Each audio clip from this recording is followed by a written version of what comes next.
Hola, hola a todos, mi nombre es Gisela Sin, soy profesora asociada en el Departamento de Ciencia Política de la Universidad de Illinois, donde también soy directora del Centro de Estudios para Latinoamérica y el Caribe. Bienvenidos a la segunda charla sobre política en español que organizamos juntos con el Latin American and Caribbean Studies Center de la Universidad de Maryland y el Centro de Latin American and Caribbean Studies de acá, de la Universidad de Illinois. Esta colaboración entre los dos centros tiene como objetivo analizar la situación política en América Latina, así que estén atentos a los anuncios sobre los próximos encuentros que van a hacer en el semestre que viene. Estamos haciendo uno sobre para analizar las elecciones de El Salvador. Así que en esta oportunidad vamos a analizar los resultados de las elecciones presidenciales en Argentina que se celebraron el domingo 22 de octubre. Hoy tenemos con nosotros un panel de lujo que vamos a moderar junto a Isabel Alcañiz, que es profesora de Ciencia Política en la Universidad de Maryland y directora del Latin American and Caribbean Center de la misma universidad. Antes de darle la palabra a Isabela, que va a presentar a los panelistas, querría decir que pueden ir haciendo preguntas por el chat o en la sección de preguntas y respuestas y nosotros las vamos a ir leyendo. Nuevamente estamos encantados de tener este panel maravilloso para analizar los resultados de la elección en Argentina. Isabela. Gracias, Gisela. Bueno, bienvenidos, bienvenidas, bienvenides todos y qué timing perfecto nuestro, porque hoy hace exactamente 40 años se llevaba a cabo la primera elección presidencial en la era democrática. Y esta elección, como muchas saben, es una elección que está presentando ciertos desafíos a la democracia argentina. Así que el timing es fantástico. Bueno, voy a presentar a nuestros dos panelistas. Primero, María Esperanza Casullo, PhD, doctorado de la Universidad de Georgetown del 2010. Es investigadora adjunta del CONICET y profesora asociada de la Universidad Nacional de Río Negro, donde dirige el Laboratorio de Estudios sobre Sistema Penal y Derechos Humanos. Sus libros más recientes son El populismo en América Central, compilado con Harry Brown Arauz, y Por qué funciona el populismo, ambos editados por Siglo XXI Editores. Publica regularmente sobre populismo, democracia y sistema de partidos. María Esperanza, bienvenida. Y muchas gracias por estar con nosotras. El siguiente panelista es Ernesto Calvo, con doctorado de la Universidad de Northwestern del 2001. Es profesor de Gobierno y Política de la Universidad de Maryland y director del Laboratorio Interdisciplinario para las Ciencias Sociales Computacionales, ILCS. Sus trabajos han sido publicados en las principales revistas de ciencia política de Europa, Estados Unidos y América Latina. Sus más de 70 artículos sobre política legislativa, elecciones y comunicación política han sido premiados en 3 ocasiones por la Asociación Estadounidense de Ciencia Política, APSA. Entre sus libros más recientes se destacan, junto con Natalia Arguete, Nosotros contra ellos, publicado también en el siglo XXI, como María Esperanza, en el 2023, con Victoria Murillo, Non-Policy Politics, en Cambridge 2019, y Anatomía Política de Twitter en Argentina, con Caudal Intelectual, creo que era, del 2015. Ernesto, bienvenido y muchas gracias por ser parte del panel. Tenemos 2 preguntas, vamos a ir 2 rondas. La primera la voy a formular yo, la segunda Gisela. Les pedimos a ustedes que den una respuesta de máximo 10-12 minutos para cada respuesta, y esto nos dejaría alrededor de 10-15 minutos, más probable 10, para preguntas de los participantes, del resto de los participantes. Así que sin dar más vuelta, tal vez María Esperanza puedes contestar vos primero y luego Ernesto. La primera pregunta es, ¿cómo crees se perfilan los resultados de la segunda vuelta? Hola, buenas tardes. Gracias a Gisela, a Isa por la invitación. Es una gran satisfacción, como decía recién Isabela, estar en una mesa sobre las elecciones argentinas en el día que se cumplen 40 años de la primera elección argentina. Los que tenemos suficiente edad para recordarla, fue un día de gran alegría. de inmensa alegría. Hoy estas elecciones están en un poquito más de incertidumbre, pero de cualquier manera es espectacular poder seguir votando.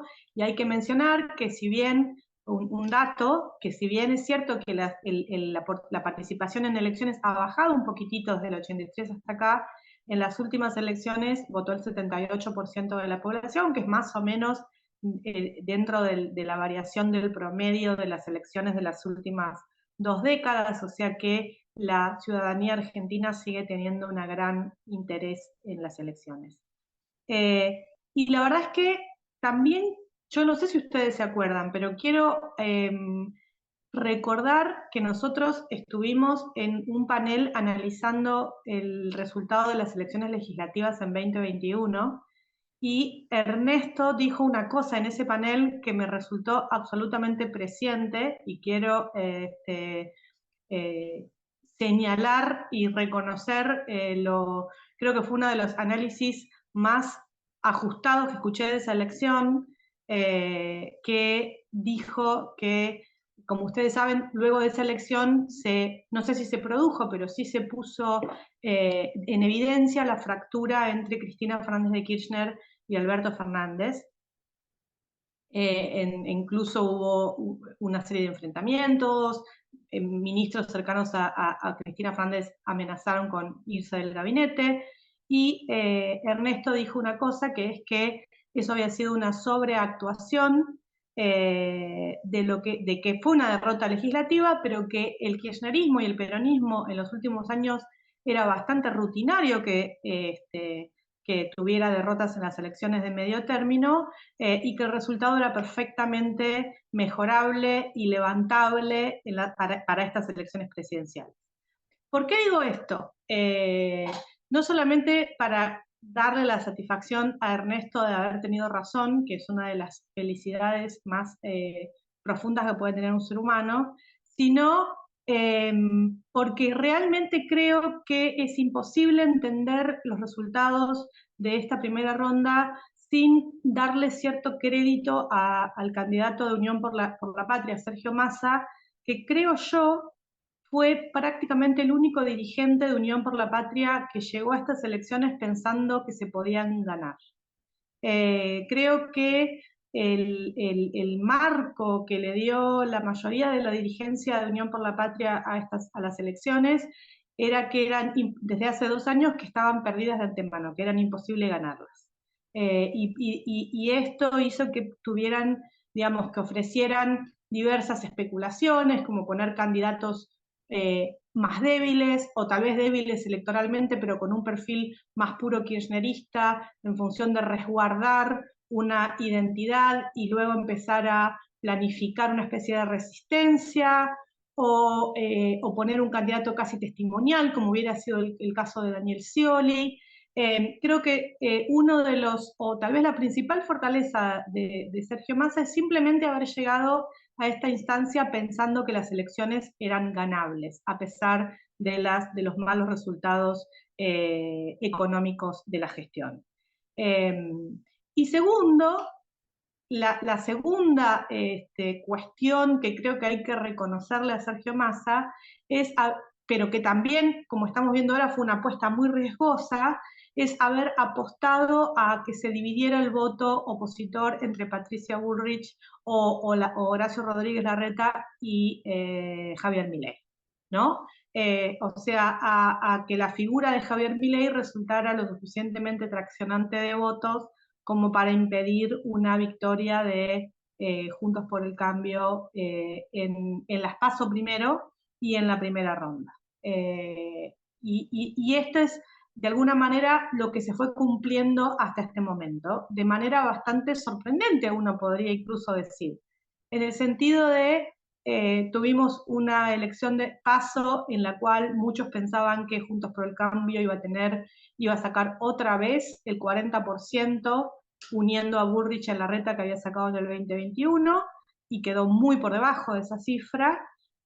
Claro, como decía, la apuesta arriesgada fue, yo calculo que la apuesta era que Milei sacara 15, 17, 18, 20%, no que sacara 29.9 como efectivamente sacó, pero también es cierto que eso hizo que Unión por la Patria, sacando un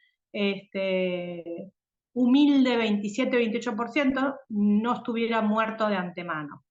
Y eso también nos lleva a la primera ronda en donde Sergio Massa, aparte ayudado con algunas cuestiones económicas, haber sacado ganancias, etcétera, etcétera, y con un susto generado por la figura de Javier Milei, que es un candidato muy polarizante y muy fuera de lo que son ciertos consensos establecidos desde el 83 para acá, también de manera tal vez sorprendente, termina con un 36% de los votos, y no solo entrando al balotaje, que era la apuesta, creo yo, de Unión por la Patria, sino entrando primero al balotaje.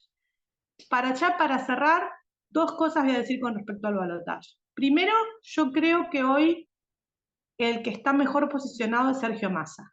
Esto voy cambiando. Si la entrevista es mañana, tal vez les digo que estoy convencida de que gana Milei, pero hoy por hoy lo veo un poquito mejor posicionado a Massa, en función de que realmente Milei es muy polarizante, es muy ideológico, y segundo, en función de que yo esta alianza, y me interesa saber qué piensa el otro panelista, la alianza con Bullrich y con Macri no la veo que sea definitoria. Sí, hubiera sido muy bueno para Milei una alianza orgánica con Juntos por el Cambio, o sea, con la UCR y el PRO, o habría sido bueno una alianza con el PRO, pero ahora queda como es una alianza con Bullrich y Macri, específicamente. Y queda además en una posición hasta subordinada con Macri. O sea, estos días realmente el foco de la discusión fue Macri, hablando por los canales, explicando la alianza, y esto lo desperfila a Milei. O sea, Milei para mí tenía una frescura, que era venir de afuera, decir que son todos una casta, pelearse con todos, y ahora queda muy exclusivamente pegado, desde mi punto de vista, con la figura de Mauricio Macri, que es una figura que en sí es muy polarizante y que no es extremadamente popular. Y además queda como que tiene un jefe. Una de las cosas buenas o digamos, o frescas que tenía Milei era esta idea de que no tenía ningún jefe, y ahora la verdad es que me da la sensación de que queda un poco esta idea de que tiene un jefe. Y hay mucho ruido, así como en 2021 el ruido estaba del lado del frente de todos, con las internas, con las peleas, con los funcionarios que no funcionan, con las cartas. Hoy vemos una Unión por la Patria mucho más verticalizada, mucho más disciplinada, y el ruido lo vemos del otro lado. De cualquier manera, no me cabe, y con esto termino, no me cabe ninguna duda, o lo que yo creo es que va a ser una elección cerrada, que se va a definir por pocos puntos. Javier Milei está tirando acusaciones muy fuertes de fraude, muy siguiendo el libreto trumpista.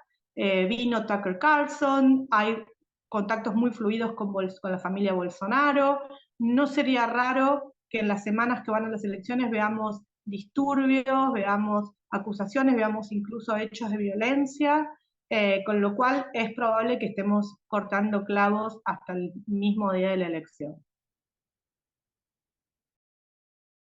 Gracias, María Esperanza. Ernesto, la misma pregunta. ¿Cómo crees se perfilan los resultados en una segunda vuelta? Gracias. Gracias por la invitación, primero que nada, y de nuevo, como decía María Esperanza, celebrando 40 años de democracia.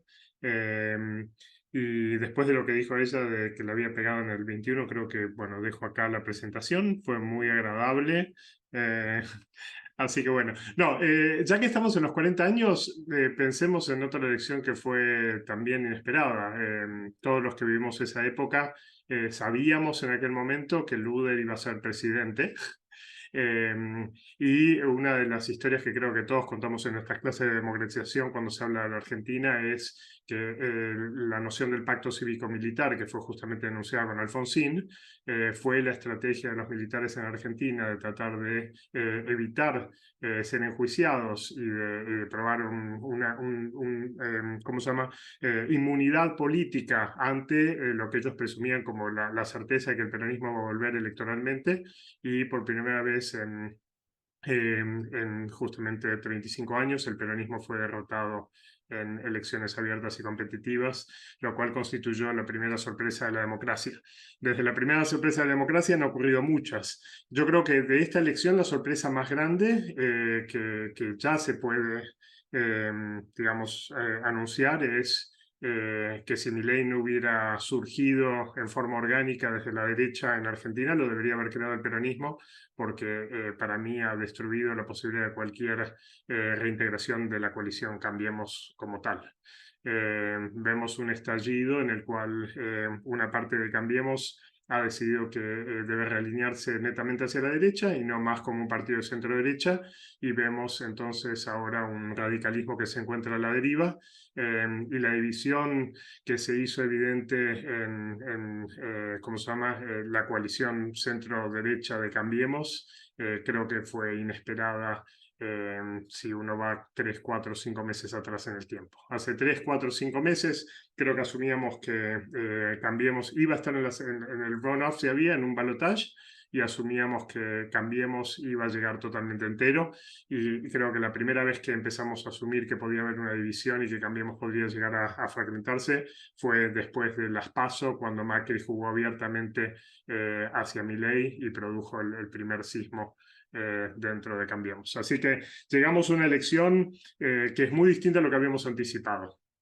Creo que en el 15 anticipamos una elección muy cerrada entre Scioli y Macri, la cual terminó ganando Macri. Creo que en el 19 anticipamos una elección cerrada, pero no tanto, justamente por la crisis hacia el final de los años de Macri. Y creo que en esta, al contrario, asumimos una elección que estaba como jugada, que como dijo María Esperanza, hace 8 o 9 meses, creo que era muy difícil pensar que el gobierno iba a tener posibilidad de ser competitivo, y sin Milei esto no hubiera ocurrido.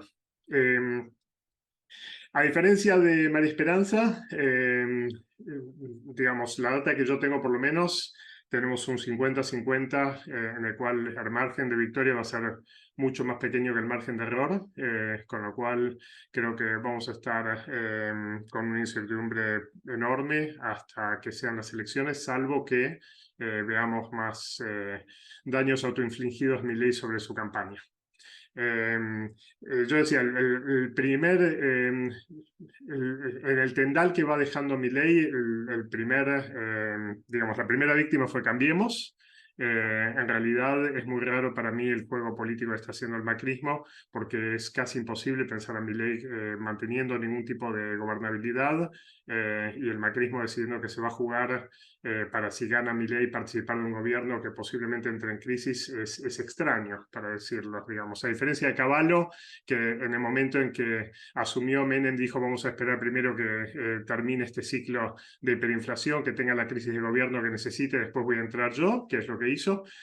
Macri empezó de movida jugándose hacia una candidatura que no solo sea arriesgada, sino que creo que sería más probable que alguien acompañe a Milei en la competencia electoral que en el gobierno.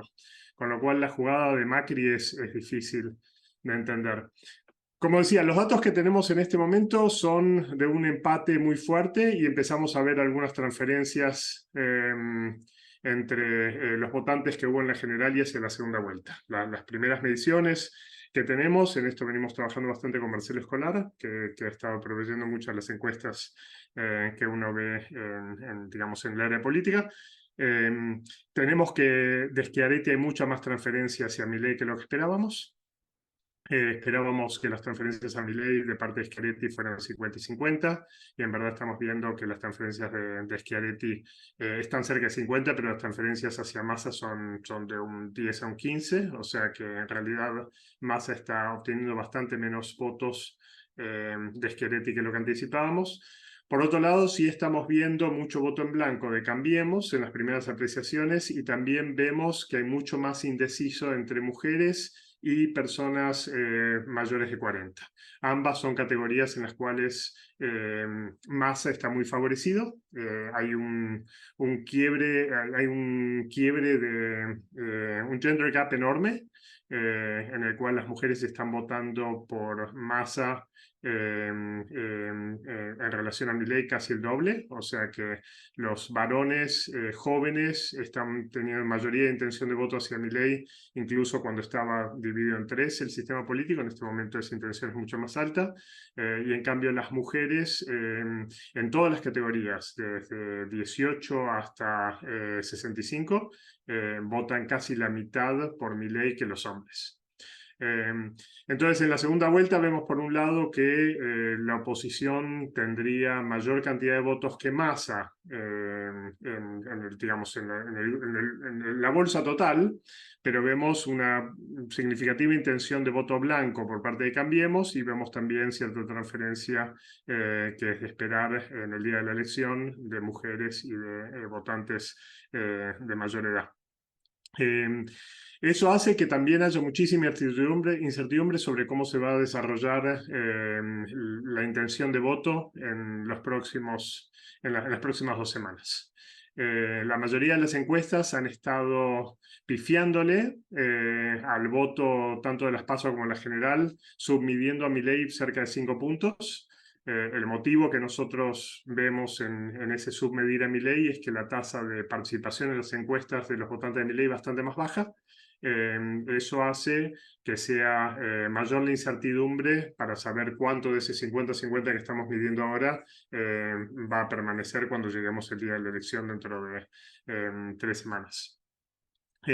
Así que en este momento veo una elección con una paridad que no vi en ninguna elección anterior. O sea, nunca tuve un resultado de encuestas ponderado y evaluado donde tenemos 150.000 encuestas en las cuales estemos tan empatados y en la cual tenga la sensación de que no vamos a saber resultados hasta que termine la elección, salvo que haya una crisis mayor. Lo que sí sabemos es que para mí es el principal riesgo de esta elección, es que si gana Milei socializamos a toda una generación en el voto más conservador, porque el voto de Milei está dominado en este momento por gente joven, y eso quiere decir que un triunfo electoral en la segunda vuelta socializa y congela, ¿no? A ese voto en sus primeros años, en una alternativa que a mí me parece extremadamente tóxica. Con lo cual, que gane Milei para mí es complicado en muchos sentidos, por los riesgos que implica para la Argentina, por los riesgos económicos, sociales, políticos, pero también por lo que eso constituye como momento fundacional para toda una generación que nace en la extrema derecha. Así que bueno, dejo por ahí para más adelante. Gracias, Ernesto. Y ahora voy a la segunda pregunta, que ¿cómo ven los escenarios de gobernabilidad si gana uno o el otro? María Esperanza. Bueno, sí, no, yo antes quería aclarar que yo también pienso que va a ser ajustada la elección. Yo creo que, que es una elección que se va a definir por un punto, medio punto o dentro de los 2 puntos. O sea, de ninguna manera hoy veo un resultado amplio para ninguno de los que gane. En cuanto a la gobernabilidad, la verdad, o sea, hoy siento que estamos un poco más cerca, o es más posible que el Unión por la Patria logre ese 0,60 puntos de más, pero tampoco me sorprendería para nada, y pienso que hay un riesgo cierto de que ese 0,60 puntos vaya para el lado de Milei. En cuanto a la gobernabilidad, la verdad es que me es muy difícil a mí saberlo. Primero y principal porque el argumento de la gobernabilidad hoy se transformó en un argumento político. Paradójicamente, es un argumento central al apoyo que le da el macrismo a Milei. O sea, lo que ellos mismos dicen es, bueno, no nos gusta Milei, pero votémoslo porque va a ser un presidente débil, ¿no? O sea, es un argumento bastante extraño el hecho de decir, bueno, votemos a un presidente sabiendo que va a ser débil. Y aparecen muchas voces analíticas que sostienen que la gobernabilidad de Milei va a ser muy débil, va a ser muy endeble, y hay datos para estos. Es cierto, Milei, de ganar Milei, no va a tener ningún gobernador aliado, no va a tener ni quórum propio, evidentemente ni mayoría en la Cámara de Diputados, y todo indica, la verdad que una de las cosas bastante llamativas de Milei es que hasta ahora se mantiene como una figura muy ideológica. Es decir, entre las PASO y hoy mismo, uno hubiera esperado que se corriera mucho al centro, que no diera como grandes definiciones, pero incluso si uno miraba la entrevista que le hicieron ayer, Milei sigue diciendo que piensa que hay que hacer un gran ajuste, que hay que eliminar los subsidios, que hay que privatizar el transporte, que hay que eliminar los subsidios, que hay que privatizar YPF. No se baja de ninguno de sus principios como uno esperaría que hiciera un político profesional que quiere ganar una elección, ¿no? Entonces, de ganar es, si uno supone que gana e intenta llevar adelante esta agenda muy ambiciosa, tampoco va a subir con un gran mandato, porque como estamos diciendo, ganaría en una segunda línea, en una segunda vuelta por una diferencia que pareciera que va a ser ajustada. Probablemente habría resistencia, marchas. A mí no me tranquiliza esto. O sea, si yo pudiera realmente pensar esto, estaría más tranquila de lo que estoy. Yo no subestimaría las posibilidades de Milei de constituir un esquema de gobernabilidad que le permita llevar adelante un paquete de ajuste. Los gobernadores en general ni tienen ni la capacidad ni la voluntad en los últimos 20 años de tener demasiado protagonismo, más bien siempre intentan ir surfeando la corriente. No creo que se pusieran al frente de una especie de ola de resistencia. Y en el Congreso, lo que yo creo que muy probablemente suceda, es que buena parte de los diputados y senadores y diputadas y senadoras de Juntos por el Cambio, tal como está sucediendo ahora, acompañen a Milei y le den los votos que necesite para pasar las leyes. Primero porque ya estamos viendo que se constituyó una alianza entre por lo menos una parte de Juntos por el Cambio y Milei, pero además porque varias de esas cuestiones están de acuerdo. O sea, hay coincidencia ideológica en la necesidad del ajuste, la necesidad de achicar el Estado, la necesidad de privatizar YPF, privatizar aerolíneas. Y como decía Ernesto también, Milei, si gana, va a llegar con el apoyo de una parte importante, no mayoritaria, pero sí importante de la juventud, movilizada, socializada en una cultura política mucho más violenta de la que fue la cultura política de Argentina en los últimos años. No me cabe duda de que sería un momento de mucha turbulencia y de fuertes conflictos, probablemente también de fuerte represión, pero no descartaría que Milei pueda, por lo menos por un tiempo, por unos años, llevar adelante parte o gran parte de su agenda. Gracias, María Esperanza. ¿Ernesto?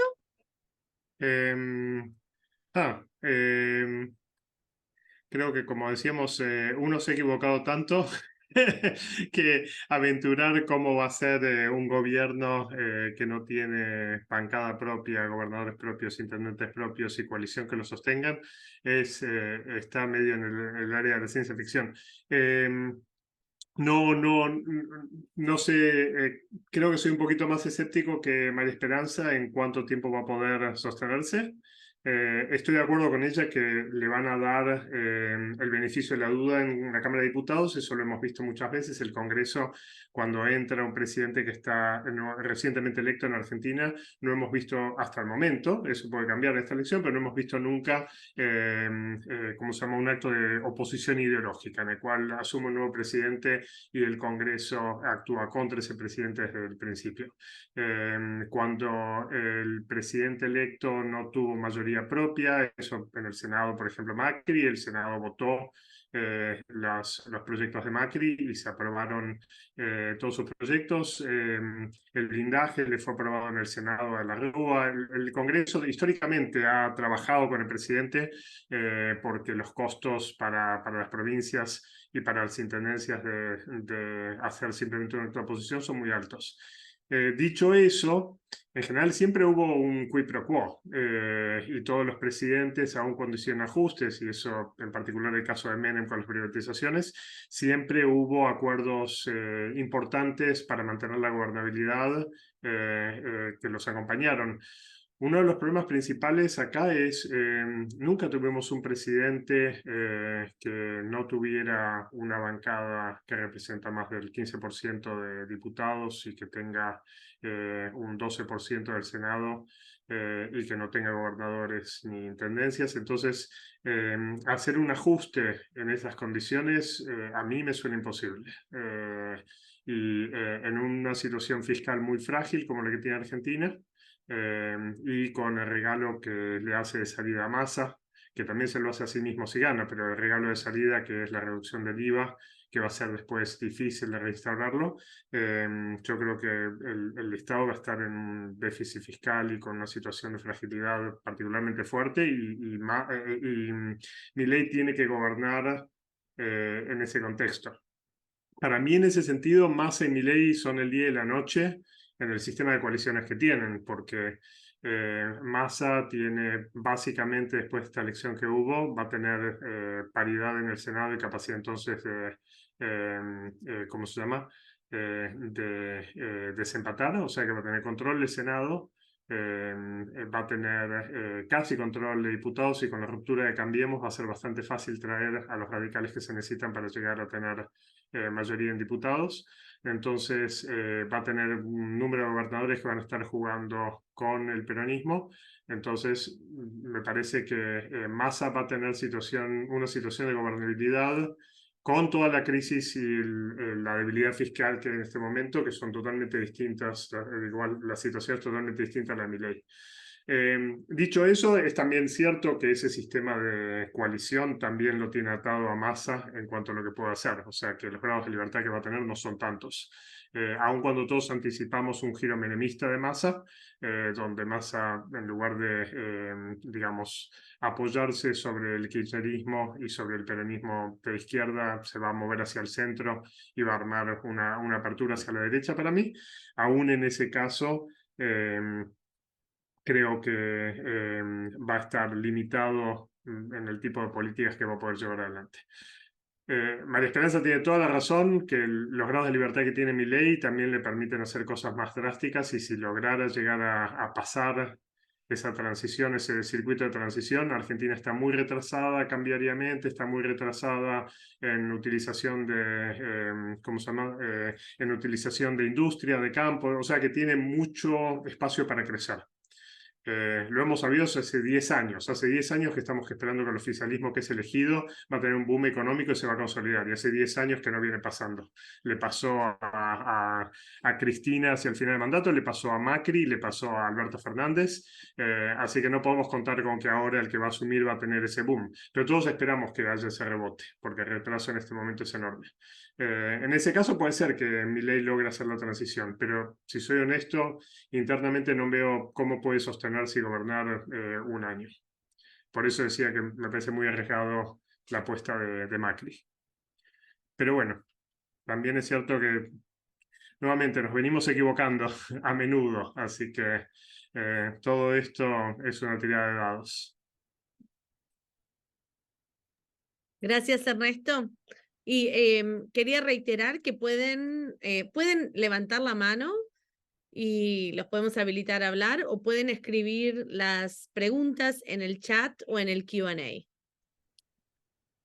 Mientras aprovecho que nadie ha hecho preguntas aún para preguntar dos preguntas. Uno, ¿creen que Juntos por el Cambio se rompe? Y lo segundo es, y tal vez esto en especial para Ernesto, si quieren comentar, ¿tienen algo para decir sobre el rol de las encuestas en este proceso electoral?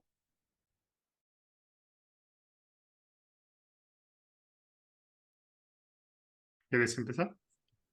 La verdad que lo de Juntos por el Cambio es muy difícil de contestar hoy. La capacidad que tiene Macri de disciplinar a los actores de Juntos por el Cambio es muy alta. Y ya la estamos viendo en estos días, como dije, algunas personas que habían manifestado reticencias o que no estaban a favor de Milei volvieron al redil rápidamente.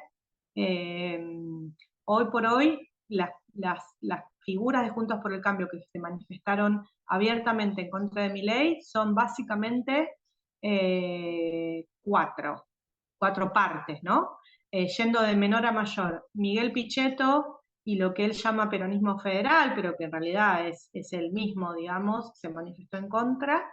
Se manifestó en contra lo que podríamos llamar el larretismo, es decir, Larreta en su rol saliente de jefe de gobierno y María Eugenia Vidal, y se manifestó en contra de la coalición cívica, Elisa Carrió y los dirigentes y otro diputado que es el presidente de la coalición cívica, y en realidad la parte más importante que es orgánicamente la Unión Cívica Radical, incluyendo a Mario Negri, el ex presidente del Interbloque de Cambiemos, a Gerardo Morales, presidente del partido, y al partido, ¿no? Entonces, a mí, hoy por hoy, no me cabe duda de que va a haber una ofensiva fuertísima para lograr que esas cuatro partes díscolas vuelvan bajo el paraguas y se manifiesten en apoyo a, a Milei. No sé qué va a pasar. Este es un conflicto que, como digo, no existió desde la coalición de Gualeguaychú a principios del año 2015. Cambiemos había funcionado de una manera absolutamente disciplinada.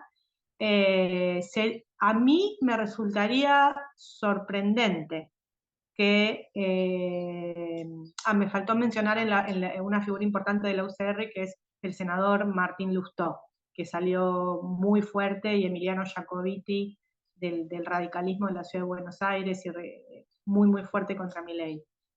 Sería sorprendente que se pueda mantener, digamos, si se mantienen en sus 13 y si no dan respuesta a las presiones que seguramente ahora mismo están sucediendo, estaríamos en una pantalla completamente diferente a 2015. Y la respuesta de las encuestas se la dejo a Ernesto, que sabe de esto mucho más que yo.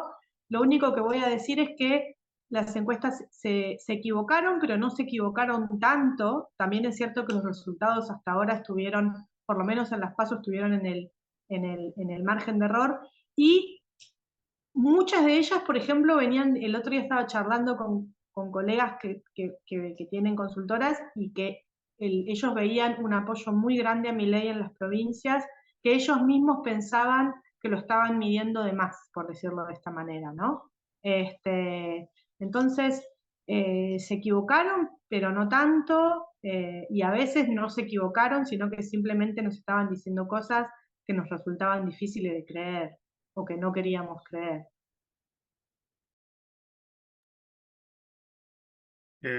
Gracias, estoy totalmente de acuerdo con la caracterización que hizo María Esperanza sobre Cambiemos. Y no, yo creo que es mucho más fácil para Cambiemos volver a integrarse si llega a perder Milei. Si llega a ganar Milei, creo que va a ser mucho más difícil, porque lo que ha hecho Macri con Milei es alinear a Cambiemos con un partido netamente de derecha, y eso hay una gran parte de Cambiemos que no está parada ahí. el votante de Cambiemos. Hay un votante de Cambiemos que estaba entusiasmado con Macri, pero no es un votante de derecha. Y ese va a ser un espacio que le va a ser difícil capitalizar, y el radicalismo va a tener todo el tiempo incentivos para moverse hacia ahí, la reta va a tener incentivos para moverse hacia ahí, y si Milei asume el gobierno y el gobierno empieza a trastabillar, que es lo que uno espera, entonces para no ser reabsorbido por el peronismo, hay toda una parte de ese centro para mí que va a tener que quedar a la deriva y rearmarse internamente. Lo que pasa es que, de nuevo, para mí, Milei hizo estallar a la oposición. O sea que si llega a ser gobierno, no veo cómo pueden poner este Humpty Dumpty de nuevo todo junto. Si queda en la oposición es distinto, porque en ese caso nadie paga el costo de haber apostado a Milei. Entonces ahí todos pueden volver a decir, bueno, el problema es que nos vamos a encontrar con esto que hay ahora.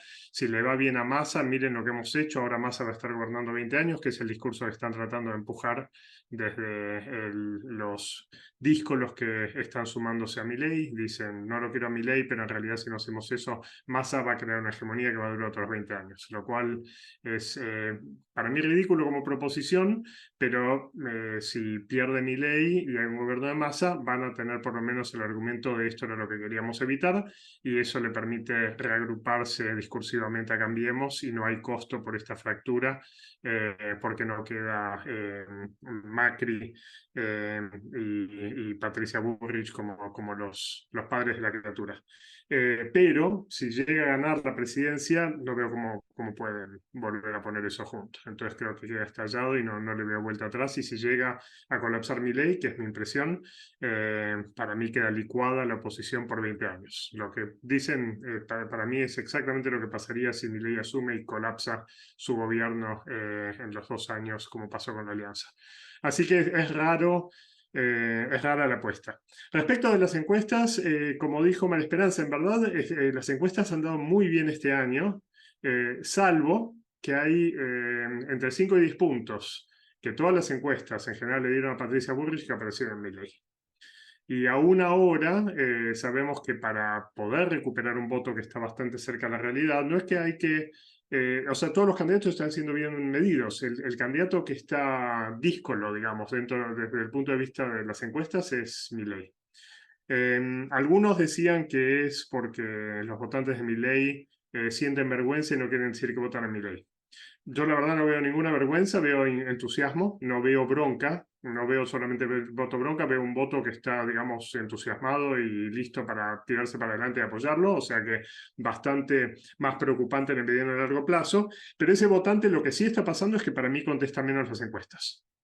Recibe la encuesta y, digamos, al igual que los medios están sesgados para esos votantes, las encuestadoras también, creo que lo que hay es una tasa de rechazo a tomar la encuesta mucho más alta. Entonces, ¿eso qué es lo que produce? Produce que solo ese votante aparezca submedido y aparece entonces sobredimensionado el votante de Cambiemos, más viejo y más femenino, que está contestando con mayor proporción el voto telefónico y el voto de las distintas líneas. Entonces eso genera que los resultados de las encuestas han sido bastante buenos, pero tenemos esa sorpresa de que Milei apareció con más puntos en la PASO, esa sorpresa de que Milei siguió midiendo por debajo en la general, y esa preocupación de que en el empate que estamos viendo no sabemos si Milei está siendo medido correctamente o si todavía lo tenemos 2 o 3 puntos por debajo, y entonces él en verdad está arriba en el balotaje por 2 puntos. Argentina tiene un problema serio igual de estabilidad en las organizaciones que producen encuestas y el financiamiento de las encuestas. En Estados Unidos tenemos sistemáticamente que Wall Street Journal, Washington Post, el New York Times y un conjunto de asociaciones mantiene estabilidad y continuidad en las encuestadoras que están, digamos, produciendo estos datos. Y eso permite aprendizaje, ajuste, digamos, ¿cómo se llama? Oversight, ¿no? Control. y son todas cosas que en Argentina no tenemos. Las encuestas en Argentina se producen de a cachitos, financiadas muy eclécticamente, son en ese sentido de notable variabilidad en la calidad, y existe muchísima dificultad para mejorarlas en el largo plazo, porque no tenemos un repositorio de datos continuos hecho bajo las mismas reglas que nos permite calibrar cuáles son las cosas que salen mal. Entonces, yo creo que la principal debilidad de las encuestas en Argentina no es la estimación de esta elección, sino la dificultad para mejorarlas en el mediano y largo plazo por la falta de continuidad en cómo las capturamos. Pero bueno, eso es más la discusión para los técnicos que para la política. En este caso creo que la segunda vuelta va a ser medida con bastante precisión y con esa angustia de no saber si Milei ahora sí está donde uno tiene que medirlo o no, y entonces si los resultados son netamente creíbles. Muchas gracias, Ernesto. Muchas gracias, María Esperanza. Y ahora les leo la próxima pregunta.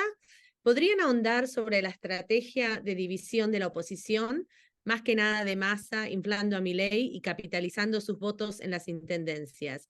¿Y cómo ven el creciente uso de las redes y comunicación de apps? Esto viene de José Ignacio Aiza. Bueno, yo no sé si iría tan lejos de plantear que hubo una estrategia de división de la oposición. Creo que esto es darle más autonomía y capacidad de gestión electoral y política al gobierno de lo que el gobierno tenía. Creo que hubo una apuesta a que la oposición iba a llegar dividida y a que Milei iba a tener un no mal resultado. Como digo, creo que nunca nadie pensó que iba a quedar primero en las PASO.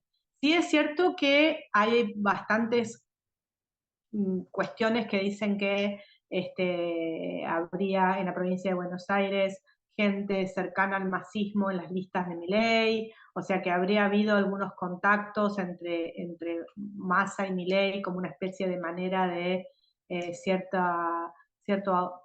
no sé si apoyo, pero sostén sobre todo al hecho de que Milei se pudiera presentar que pudiera presentar listas en la mayor parte de los distritos, porque hay que recordar que en algunos distritos Milei no presentó listas de, por ejemplo, de senadores, ¿no? O sea, la implantación territorial de la Libertad Avanza en la política provincial, que es central para entender la política argentina, fue muy dispar.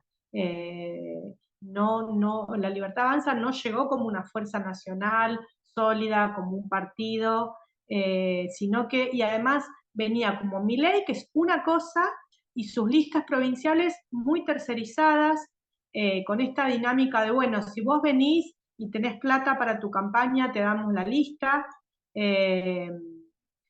como lo vimos en mi provincia, en el caso de Neuquén, donde era una especie de, bueno, subasta, por decir así, ¿no? O sea, vos venís, te podés bancar tu propia campaña, te invitamos a formar parte de la Libertad Avanza, y además es interesante porque el voto estuvo muy diferenciado, lo que fue el voto nacional a Milei, que fue muy alto, como estamos analizando ahora, y el voto a sus candidatos a gobernadores e intendentes, que fue muy bajo en la provincia,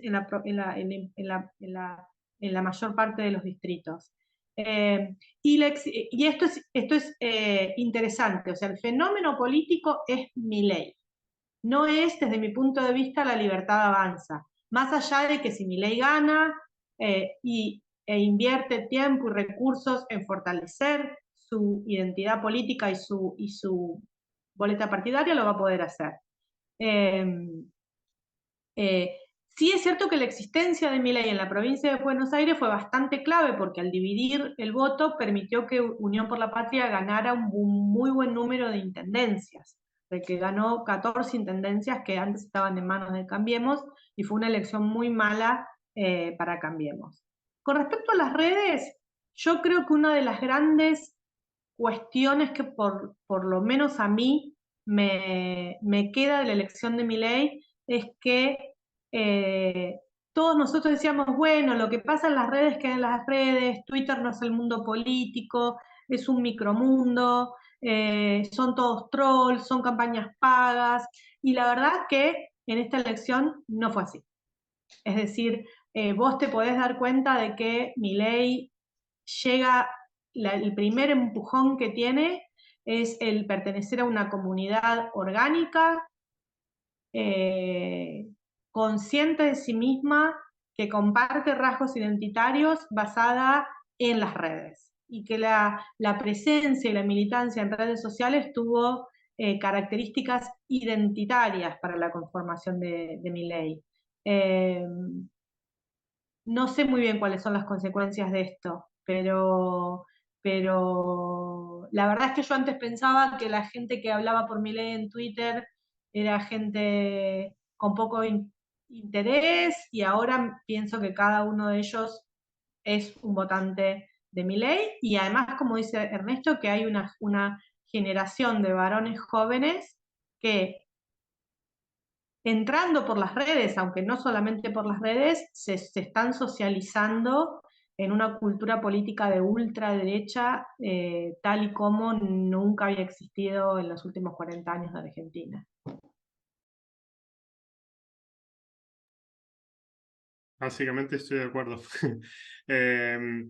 Me parece que el peronismo sí activamente dejó a crecer a Milei, pero no sé si inflando, pues estoy de acuerdo con María Esperanza, yo no creo que le dieron los votos, sí creo que entre, ¿cómo se llama? Diría, hacerle la vida cómoda para las PASO. Y por otro lado, la baja tasa de participación de las PASO. Ambas cosas permitieron algo que claramente es una estrategia que para el peronismo era mucho más viable que tener a Juntos por el Cambio en la segunda vuelta. Creo que si Juntos por el Cambio hubiera estado en la segunda vuelta, todo el voto de Milei hubiera ido para Juntos por el Cambio. Podemos ver claramente que al revés eso no ocurrió. Respecto a las redes, estoy totalmente de acuerdo. En Argentina sabemos que las redes son muy locales y que tienen mucho conocimiento local. Hay mucho menos, ¿cómo se llama? O hubo por lo menos hasta ahora bastante menos trolls y bots y caricias significativas, como fue el chiste con Macri que había aparecido durante su campaña. Ahora casi no existe.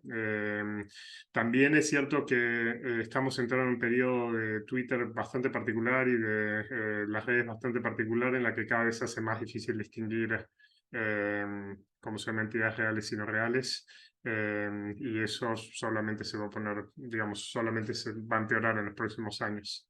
Pero en principio no hay duda que Milei capitalizó en TikTok como no lo hizo ninguno de los otros candidatos, y que eso le permitió cementar un grupo muy activo, socialmente orgánico, que está en la derecha y que se iba volviendo más extremo, y logró migrar toda una parte del aparato de Cambiemos que estaba activo en las redes sociales, dividió a las redes sociales de Cambiemos en dos y se llevó en verdad la parte más grande, y por eso también fue tan efectivo Milei en las redes sociales, pues no creó mucho de ese espacio en Twitter, sino que lo migró directamente de Cambiemos y entonces ya estaba enraizado.